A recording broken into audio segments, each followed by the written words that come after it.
नमस्कार, India voice देखना मेरे साथ मैं हूं शंकर दत्त पंत। खबरों की शुरुआत करते हैं। जालौन पहुंचे मुख्यमंत्री योगी आदित्यनाथ बुंदेलखंड एक्सप्रेस वे का निरीक्षण कर रहे हैं। 16 जुलाई को बुंदेलखंड एक्सप्रेस वे का उद्घाटन होना है।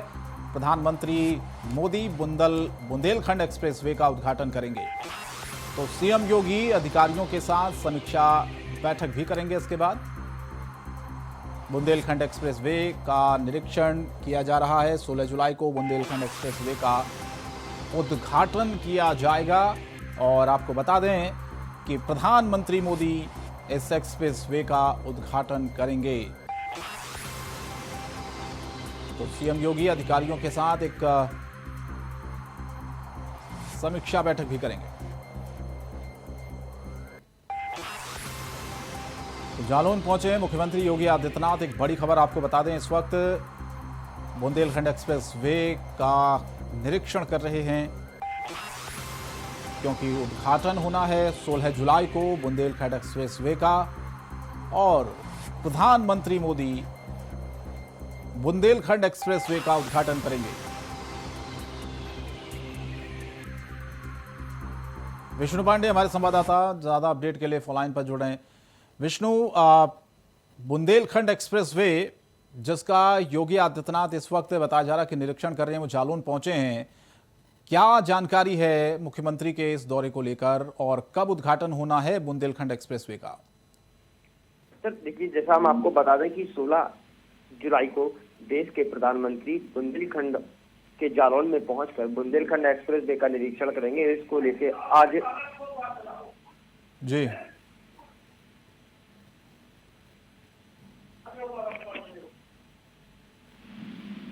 जी विष्णु, अपनी बात को पूरी करो।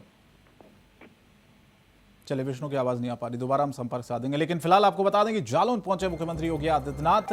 यह बड़ी खबर है और बुंदेलखंड एक्सप्रेस वे का निरीक्षण योगी आदित्यनाथ कर रहे हैं क्योंकि उद्घाटन होना है 16 तारीख को और 16 जुलाई को बुंदेलखंड एक्सप्रेस का उद्घाटन प्रधानमंत्री मोदी के द्वारा होना है। तो 16 जुलाई को तो पीएम मोदी करेंगे बुंदेलखंड एक्सप्रेसवे का उद्घाटन। और एक और ये एक्सप्रेसवे जुड़ जाएगा उत्तर प्रदेश की प्रगति में, क्योंकि पहले ही उत्तर प्रदेश ने एक बड़ा रिकॉर्ड बनाया है। लगातार आपने देखा होगा कई एक्सप्रेसवे बने हैं, कनेक्टिविटी बढ़ी है और इसी में एक और ये बुंदेलखंड एक्सप्रेसवे जुड़ने वाला है बहुत जल्द।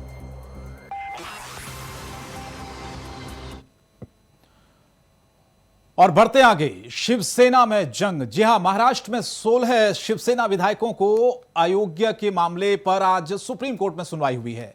उद्धव गुट के सुनील प्रभु सुप्रीम कोर्ट पहुंचे और अयोग्यता वाले मामले पर सुनवाई की। मांग की तो वहीं विधानसभा सचिवालय के प्रधान सचिव ने सुप्रीम कोर्ट में जवाब देकर कहा था कि राहुल नार्वेकर स्पीकर बने हैं और उन्हें ही अयोग्यता के मामले पर सुनवाई करने दिया जाए। सुनवाई के दौरान वकील कपिल सिब्बल ने कोर्ट में कहा कि कल अयोग्यता का मामला विधानसभा में सुना जाएगा। अगर कोर्ट आज सुनवाई नहीं करता है तो कल स्पीकर उसे खारिज कर देंगे। जब तक कोर्ट सुनवाई नहीं करता तब तक इन्हें निर्णय लेने से रोक दिया जाए। इस पर chief justice of India NV Raman ने कहा कि स्पीकर को सूचित किया जाए कि वो अभी फैसला न लें। हालांकि उन्होंने कहा कि इस समय यह मामला बेंच का गठन फौरन नहीं हो सकता है। उधर महाराष्ट्र के पूर्व सीएम उद्धव ठाकरे ने मातोश्री में शिवसेना सांसदों की बैठक भी बुलाई। बताया जा रहा है कि इस बैठक में सिर्फ 10 सांसद ही पहुंचे, जबकि लोकसभा में शिवसेना के कुल 19 सांसद हैं। एकनाथ शिंदे के नेतृत्व में विधायकों की बगावत के बाद से माना जा रहा है कि शिवसेना के कुछ सांसद भी जल्द पाला बदल सकते हैं। इससे पहले भी कुछ सांसदों ने उद्धव ठाकरे से एकनाथ गुट से सुलह करने की सिफारिश की थी। बताया जा रहा है कि उद्धव की बुलाई बैठक में गजानन कीर्तिकर, अरविंद सावंत, विनायक राउत, हेमंत गोडसे और धैर्यशील माने और राहुल शोभले शामिल हैं। 10 सांसद पहुंचे, लेकिन उद्धव ठाकरे ने शिवसेना के साथ बने रहने वाले 15 विधायकों को पत्र लिखा है। उद्धव ठाकरे ने मुश्किल दौर में समर्थन देने के लिए सभी विधायकों को धन्यवाद भी कहा है। तो शिवसेना के 16 विधायक सुप्रीम सुनवाई, जिसमें 16 विधायकों के अयोग्य मामले में ये सुनवाई सुप्रीम कोर्ट में। और ज्यादा अपडेट के लिए न्यूज रूम से मेरे सहयोगी योगेश इस वक्त हमारे साथ सीधे जुड़ रहे हैं। योगेश, क्या कुछ अपडेट है, क्योंकि 16 विधायकों के अयोग्य का ये मामला था, सुप्रीम कोर्ट में था, क्या कुछ आज हुआ?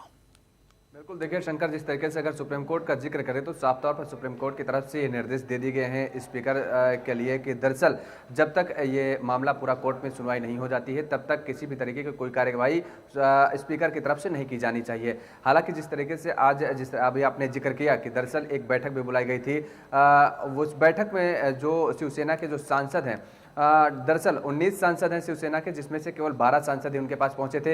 राज्यसभा सांसदों का जिक्र करें तो शिवसेना के 4 राज्यसभा सांसद हैं, जिसमें से 3 राज्यसभा सांसद ही इस बैठक में पहुंचे थे। और ये माना जा रहा है कि दरअसल जो राष्ट्रपति का चुनाव होना है उस चुनाव को लेकर के दरअसल शिवसेना के सांसदों की भी तरफ से ये मांग की जा रही है। पत्र भी लिखा गया है शिवसेना को, और ऐसे कहा जा रहा है कि दरअसल एनडीए की जो प्रत्याशी हैं द्रौपदी मुर्मू, उनका समर्थन करने की बात कही जा रही है।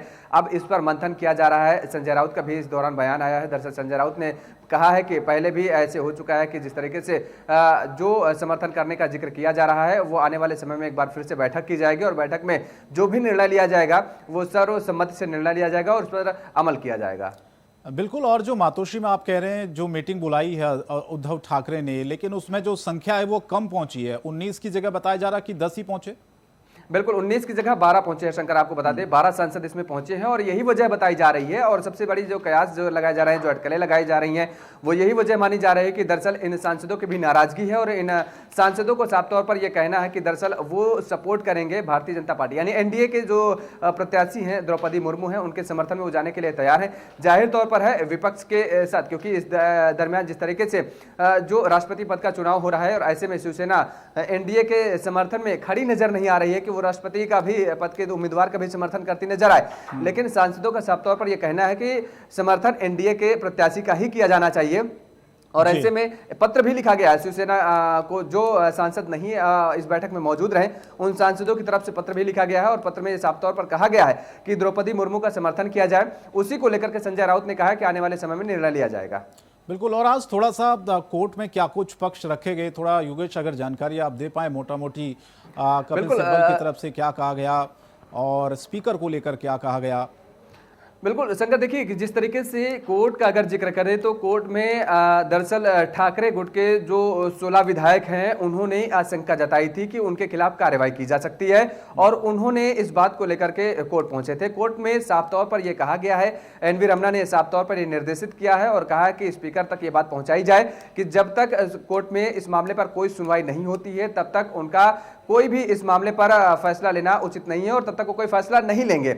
इसके साथ ही आपको बता दें कि शिंदे गुट का अगर जिक्र करें तो जिस तरीके से शिंदे गुट ने सरकार बना लिया है, सरकार बनाने का दावा किया है और उसके बाद उन्होंने सदन के अंदर जो है अपना बहुमत भी पेश किया, तो ऐसे में अब उस मामले पर भी सुनवाई होनी है कि दरअसल सरकार संवैधानिक है या नहीं है। इस मामले पर भी सुनवाई होनी है।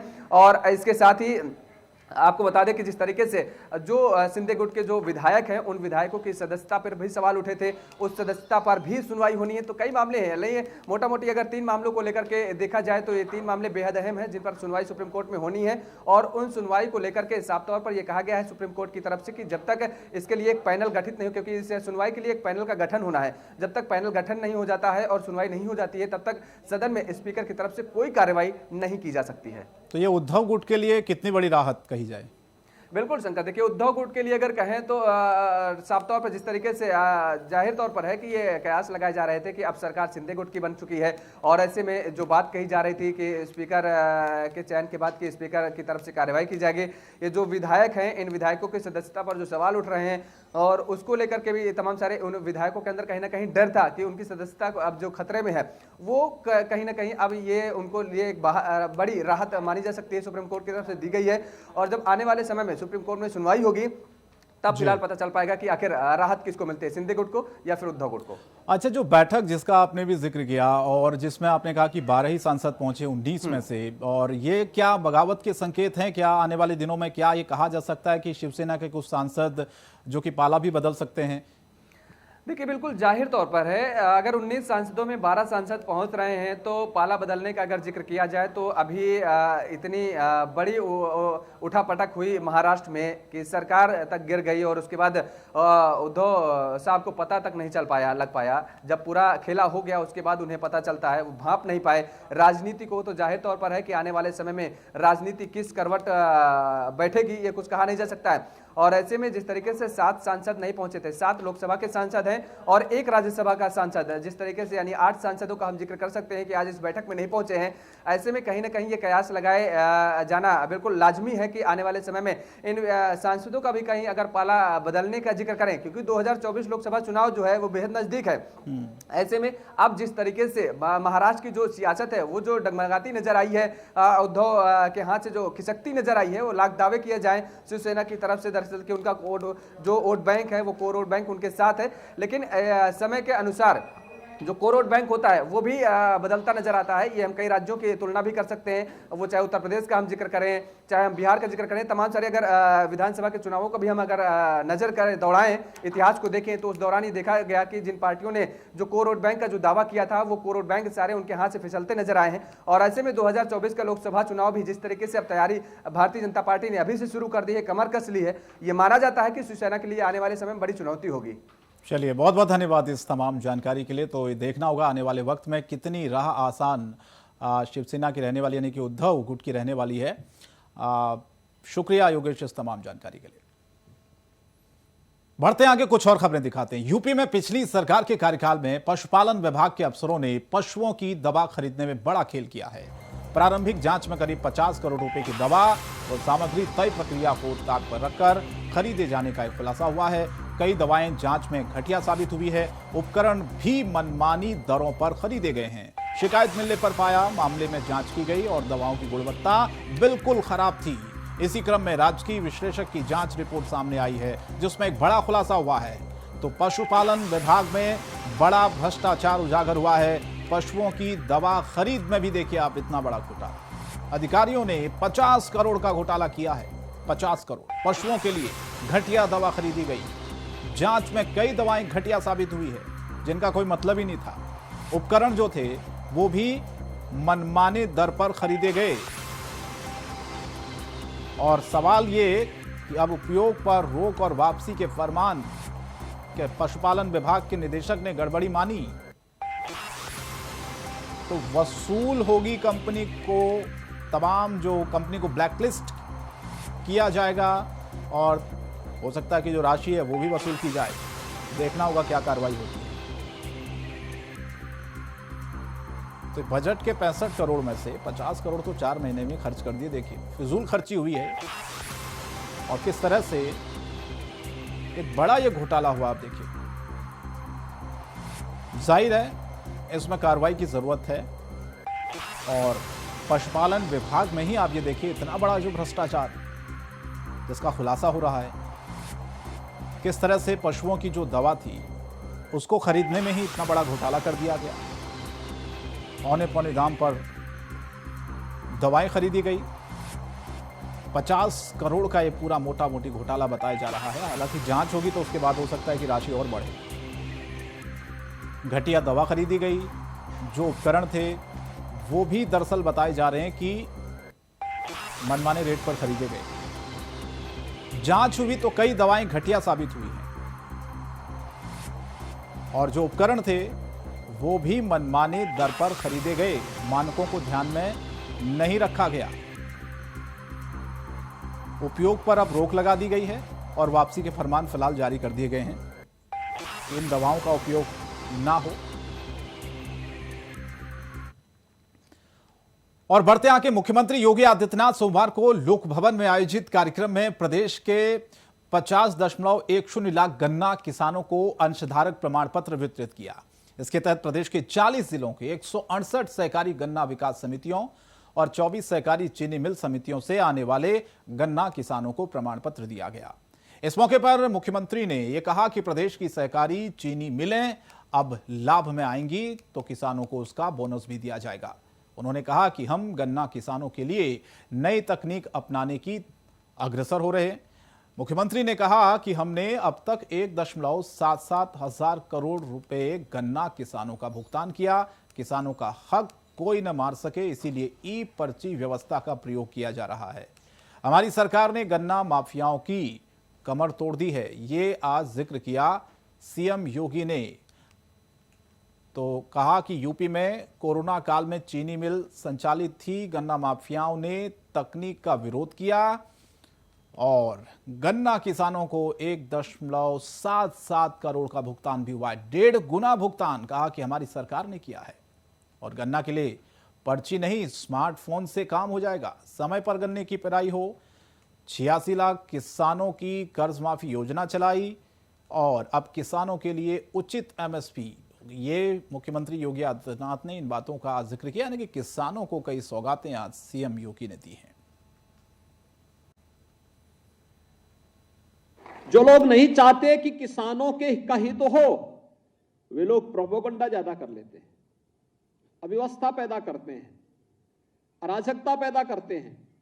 आप सोचिए, कोई सोचता था इसके बारे में? उत्तर प्रदेश के अंदर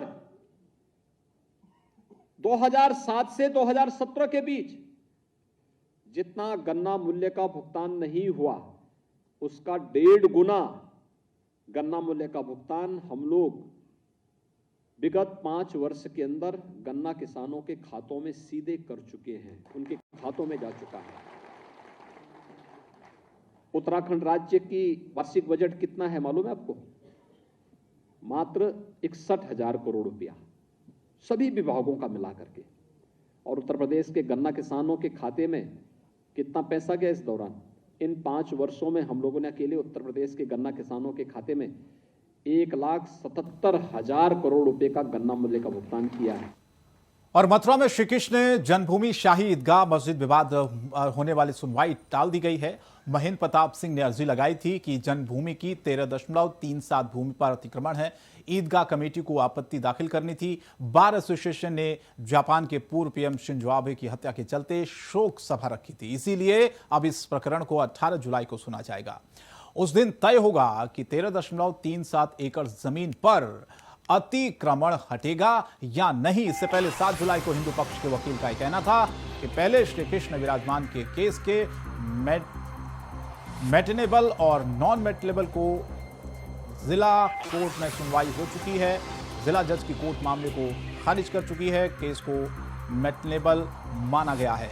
मुस्लिम पक्ष ने सिविल जज सीनियर डिवीजन की अदालत से अनुरोध किया है कि हिंदू पक्ष की ऑब्जेक्शन की कॉपी उन्हें अभी नहीं मिली है, इसीलिए उन्हें अपना जवाब दाखिल करने के लिए समय मिलना चाहिए। कोर्ट ने समय देते हुए सुनवाई की तारीख 11 जुलाई दी। तो अब 18 जुलाई को मामले की सुनवाई होगी।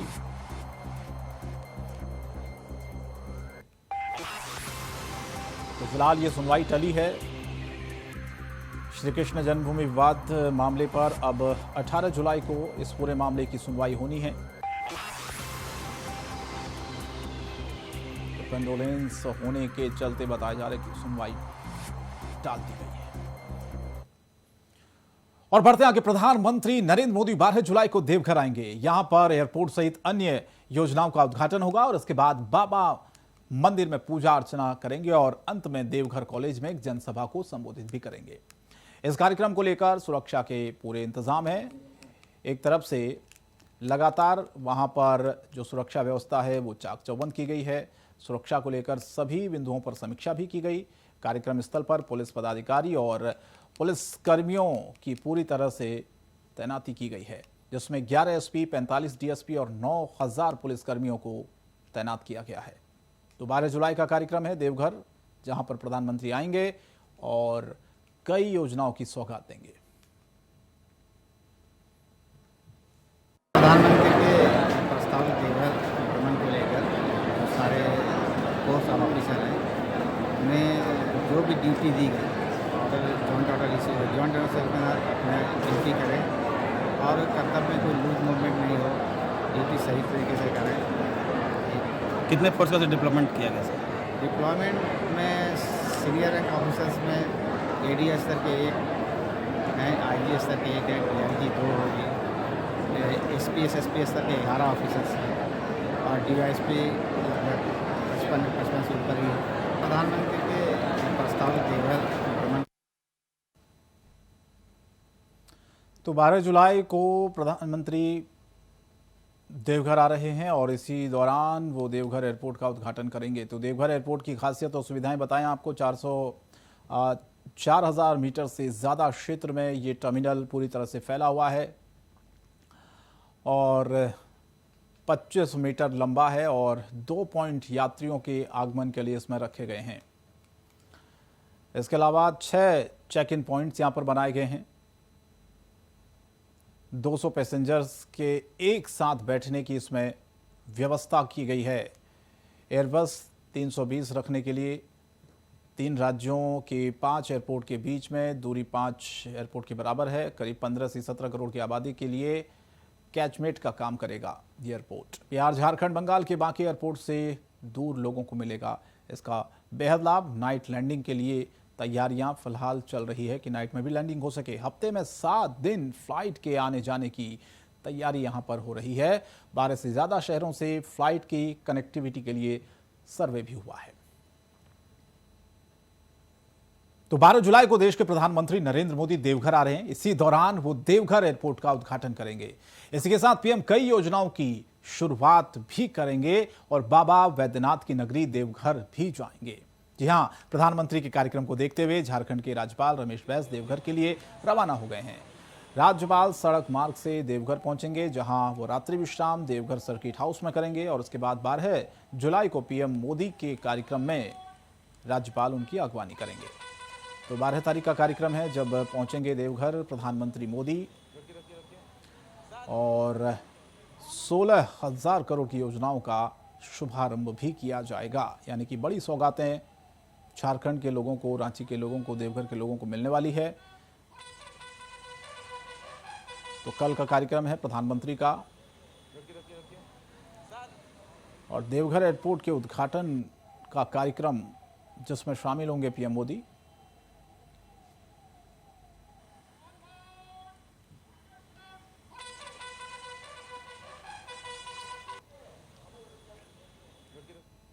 और जालौन पहुंचे हैं मुख्यमंत्री योगी आदित्यनाथ। सीएम ने बुंदेलखंड एक्सप्रेस वे का निरीक्षण किया है। संबंधित अधिकारियों को जरूरी दिशा निर्देश सीएम योगी ने दिए हैं। 16 जुलाई को बुंदेलखंड एक्सप्रेस वे का उद्घाटन होना है। प्रधानमंत्री मोदी करेंगे बुंदेलखंड एक्सप्रेस वे का उद्घाटन। सीएम योगी अधिकारियों के साथ समीक्षा बैठक भी करेंगे। तो जालौन पहुंच चुके हैं। एक्सक्लूसिव तस्वीर आपकी टेलीविजन स्क्रीन पर है। प्रधानमंत्री मोदी इसका उद्घाटन करेंगे और उससे पहले बता दें आपको कि मुख्यमंत्री योगी आदित्यनाथ पहुंचे, वहां पर निरीक्षण किया उन्होंने बुंदेलखंड एक्सप्रेस वे का। किस तरह से उद्घाटन की तैयारियां वहां पर हैं, क्योंकि एक्सप्रेस वे का उद्घाटन प्रधानमंत्री मोदी की तरफ से किया जाएगा। और उससे पहले आप ये देखिए, जालौन पहुंचे हैं मुख्यमंत्री योगी आदित्यनाथ। उनका काफिला पहुंच चुका है और लगातार वहां पर निरीक्षण भी हो रहा है।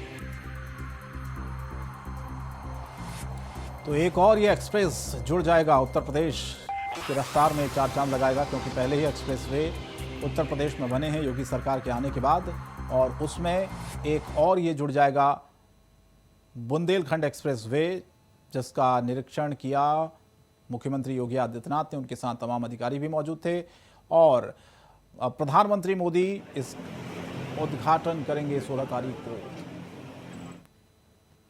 और फिलहाल इस बुलेटिन में इतना ही। इंडिया वॉइस पर खबरें जारी रहेंगी। नमस्कार।